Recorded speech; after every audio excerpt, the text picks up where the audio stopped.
So this is the Cva Paramount. This is the 2019 model. The Paramount Pro is a newer version in 2020, but to be honest, it didn't really impress me for $500 more.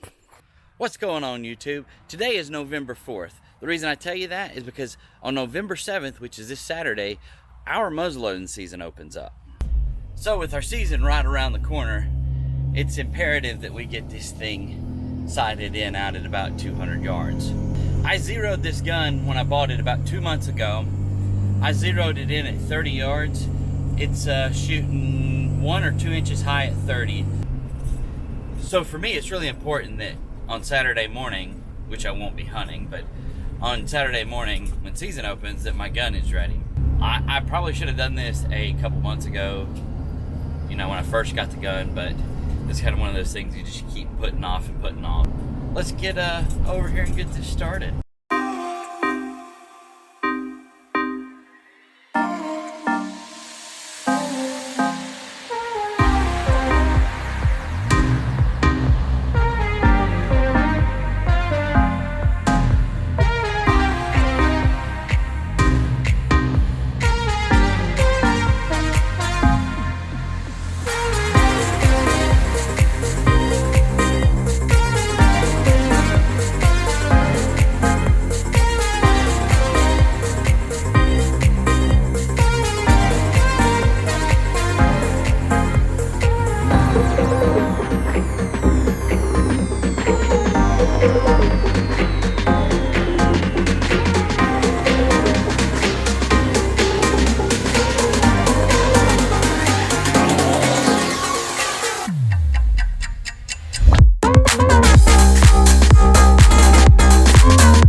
So if you guys didn't know what I was doing there, I was using the drone to locate the feet from this position to where I want to set my targets up at 100 and 200 yards.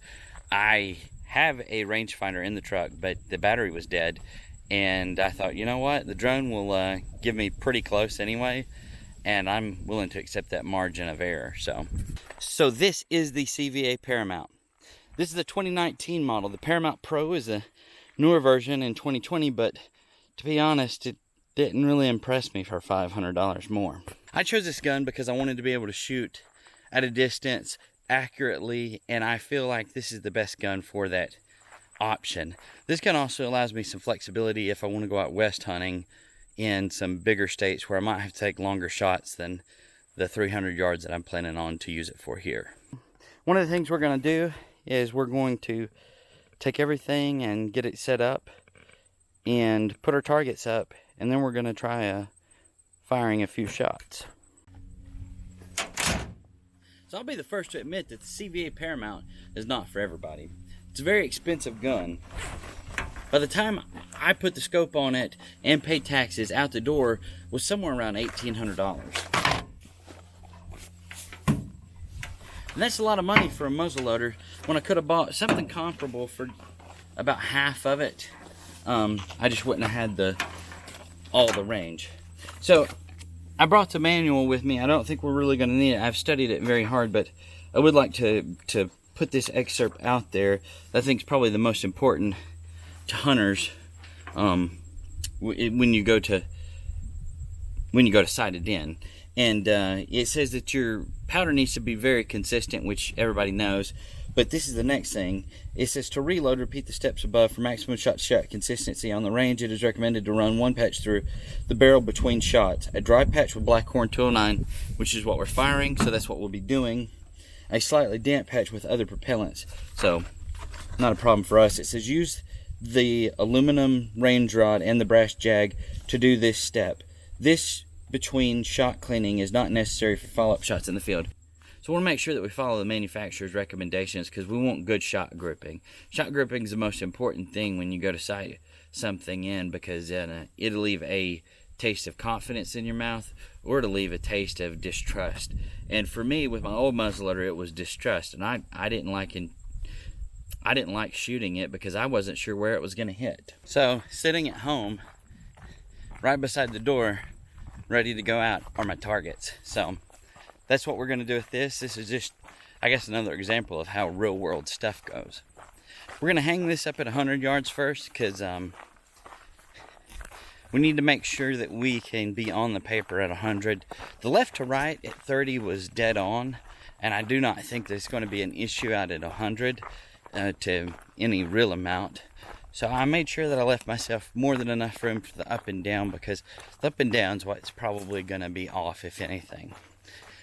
On the Paramount, it says if you want it to shoot even at 200 yards, it needs to be 3 inches high at 100 using 150 grain by volume powder. Yeah, so we're going to go over to this side of the road because it's got a rise in elevation, and we're going to put our target up right here.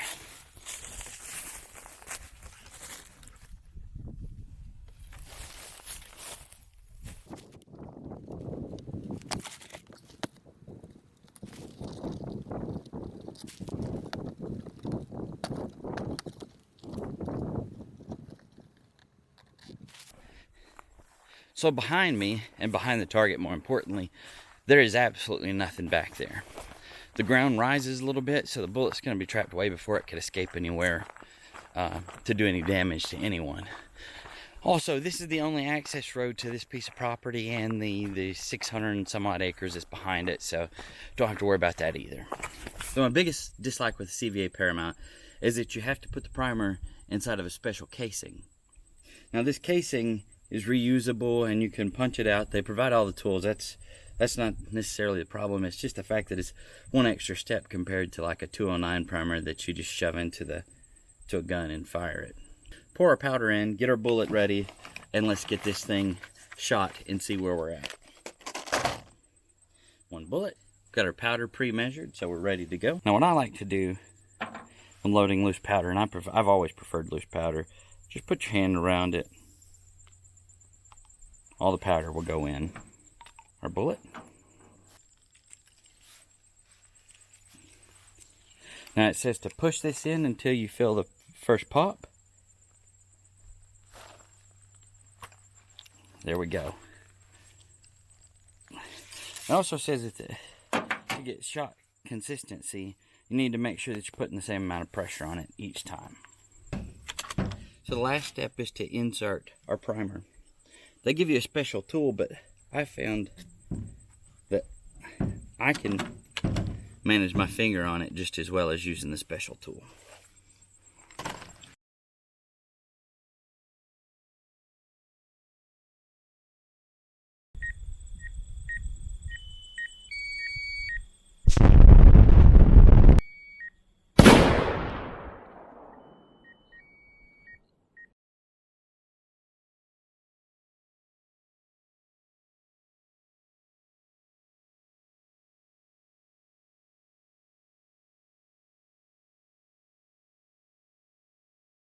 It was at this moment that he knew. He f***ed up. Okay guys, so I'm really sorry to have to do this, but I've never had this happen in all of the time that I've been doing YouTube. As I shot the gun, as you'll see here in this clip,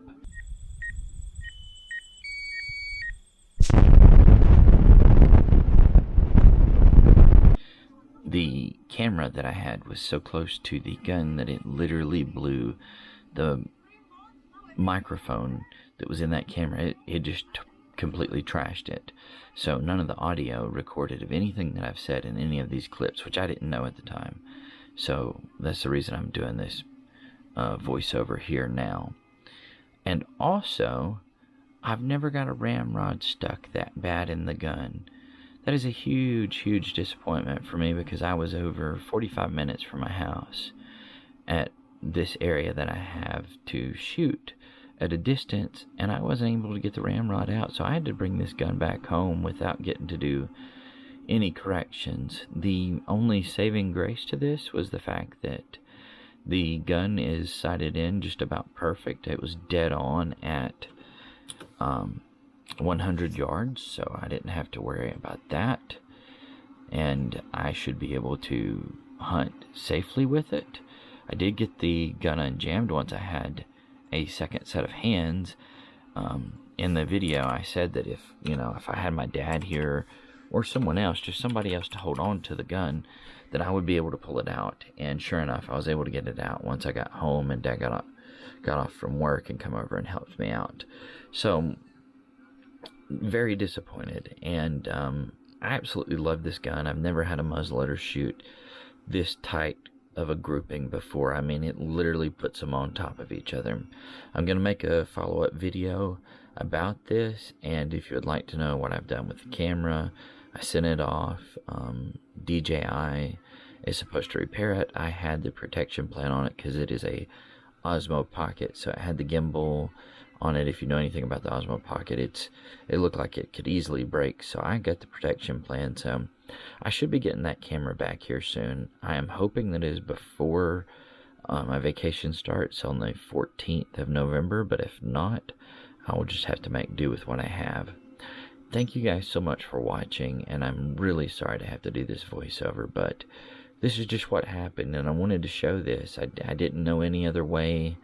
I could have recorded a segment out with me sitting in the yard, but it's as bad as a voiceover. So thank you guys for watching. I hope you found this helpful, and I will do some follow-up videos with this CVA. I absolutely love everything about it except what I said in the video as far as the primer container that you've got to put it in, and it kicks very hard. I mean, that's fine, I can handle the kick, but it is noticeable when you're sighting it in, so it may not be for everyone if you have a soft shoulder or you just don't enjoy a hard kicking gun. So anyways, thanks for watching, hope you found this helpful, and we'll catch you in the next one.